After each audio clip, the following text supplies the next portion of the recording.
வணக்கம் நேயர்களே, ஃபீபாவின் இன்றைய காலை தியானத்திற்காக உங்களை அன்புடன் வரவேற்கிறேன். ஃபீபா நேயர்களுக்கு அன்பின் வாழ்த்துக்கள். இந்த நாளிலே ஏலியின் தவறு என்பதை குறித்து நாம் தியானிக்கலாம்.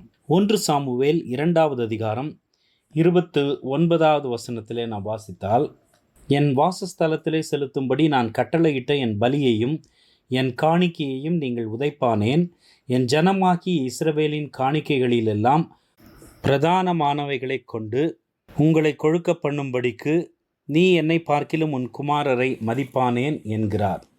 3வது அதிகாரம் 13வது வசனம். அவன் குமாரர் தங்கள் மேல் சாபத்தை வரப்பண்ணுகிறதை அவன் அறிந்திருந்தும் அவர்களை அடக்காமற் போன பாவத்து நிமித்தம் நான் அவன் குடும்பத்துக்கு என்றும் நீங்காத நியாய தீர்ப்பு செய்வேன் என்று அவனுக்கு அறிவித்தேன் என்று கர்த்தர் சொல்லுகிறார். எனக்கு அருமையான ஃபீபா நேயர்களே, ஏலி செய்த 2 தவறுகளை பார்க்கிறோம். ஒன்று, தேவனை காட்டிலும் அவனது குமாரரை அதிகம் மதித்தான், நேசித்தான். இரண்டாவதாக, குமாரர் சாபம் வரப்பண்ணுகிறதை அறிந்திருந்தும் அவர்களை அடக்கவில்லை என்று நாம் பார்க்கிறோம். நாம் பாவம் செய்வது ஒரு காரியம், அந்த பாவம் நம்மை பாதிப்பது என்பது ஒரு காரியம். ஆனால் ஆசாரியர்களாக, ஊழியர்களாக இருக்கிறவர்கள், தேவனுடைய பிள்ளைகளாக இருக்கிறவர்கள் பாவம் செய்தால் அது நம்மை மாத்திரமல்ல, நம்மை சார்ந்திருக்கிற கூட்டத்தை, நம்மை சுற்றிலும் இருக்கிற மக்களையும் அது பாதிக்கிறது. சில வேளைகளிலே நமது பிள்ளைகள் செய்கிற பாவத்தை பாவம் என்று அறிந்திருந்தும் அவைகளை கண்டிக்காமல் இருப்பதும் நாம் செய்கிற ஒரு தவறுதான், அது பாவம்தான். அவரது பிள்ளைகள் செய்த பாவத்தை ஏலி கண்டிக்காமல் இருப்பது அப்பாவத்தில் ஏலியும் உடன்பட்டதற்கு சமானம். ஏலியும் அவரது பிள்ளைகளும் ஆசாரியர்கள். மற்றவர்களது பாவங்களுக்காக பிராயச்சித்தம் செலுத்த வேண்டியது ஆசாரியர்களின் கடமை. ஆனால் துணிகரமான பாவங்களுக்காக செலுத்தப்பட ஒரு பாவ நிவாரண பலியும் இல்லை. எண்ணாகமும் 15வது அதிகாரம் 30வது வசனம் இவ்வாறு கூறுகிறது.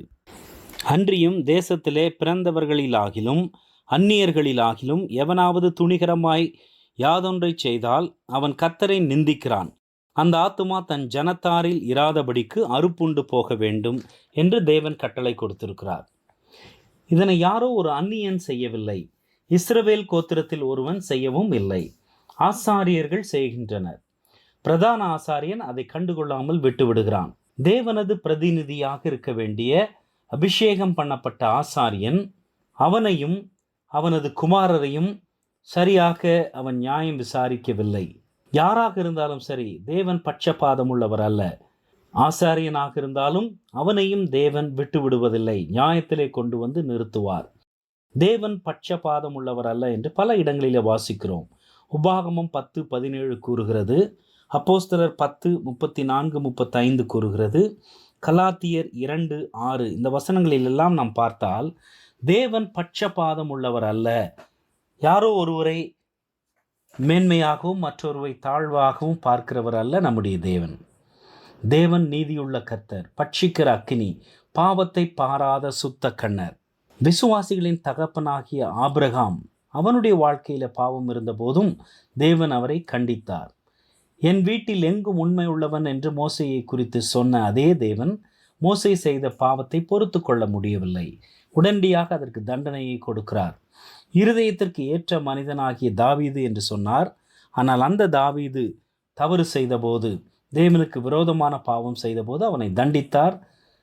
பயங்கரமான ஒரு சூழ்நிலையை நாம் வாசிக்கிறோம். எனக்கு அன்பான ஃபீபா நேயர்களே, தேவன் ஒருவரையும் விசேஷித்தவர்களாகவோ மோசமானவர்களாகவோ எண்ணுவதில்லை. பாவத்தை பாவமாக பார்க்கிறார். நீங்களும் நானும் ஆவிக்குரிய ஆசாரியர்களாக அழைக்கப்பட்டிருக்கிறோம். பரிசுத்த ராஜரீக ஆசாரிய கூட்டமாக நாம் சேர்க்கப்பட்டிருக்கிறோம். அப்படியாகத்தான் எண்ணப்படுகிறோம். ஒவ்வொரு விசுவாசியும் ஒரு ஆசாரியன் என்று சொல்லி வேதம் சொல்லுகிறது. அப்பேற்பட்ட நிலையில் இருக்க வேண்டிய நாம் எவ்வாறு பரிசுத்தமாக வாழ வேண்டும்? உங்களுடைய என்னுடைய வாழ்க்கை எவ்வளவு தேவனுடைய பார்வையிலே ஏற்புடையதாய் காணப்பட வேண்டும்? நீங்களும் நானும் ஏதோ ஒரு சாதாரணமான ஆவிக்குரிய வாழ்க்கையை வாழ்ந்துவிட முடியாது. நம்முடைய பிள்ளைகள் செய்கிற தவறை பாராமல் இருந்து விடவும் முடியாது. நாமும் ஆண்டவருக்கு அர்ப்பணித்து வாழ வேண்டும். நம்முடைய பிள்ளைகளையும் கண்டித்து நீதியுள்ள பாதையிலே நடத்த வேண்டும். இது நமக்கு தேவன் கொடுக்கிற ஒரு கட்டளை, தேவன் விதித்த ஒரு நியாயப்பிரமாணம். எனக்கு அன்பான ஃபீபா நேயர்களே, இந்த விதத்திலே வாழ்ந்து நம்முடைய பிள்ளைகளையும் பரிசுத்தப்படுத்தி கொண்டு நாமும் பரிசுத்தமாய் வாழ்ந்திடுவோம். ஒருவேளை நம்முடைய பிள்ளைகள் தவறு செய்யும்போது கண்டித்து அவர்களுக்கு வேதவசனத்தை போதித்து நல்வழிப்படுத்த வேண்டியது நம்முடைய கடமை. இன்றைய காலை தியானத்தில் பங்கேற்றமைக்காக நன்றி. உங்களது கருத்துக்களை பகிர்ந்து கொள்ளவோ மேலும் விவரங்கள் அறிந்து கொள்ளவோ 9458505042 என்ற எண்ணிற்கோ அல்லது info@fibaonline.org தொடர்பு கொள்ளவும். தேவன் தாமே உங்களை ஆசீர்வதிப்பாராக. ஆமேன்.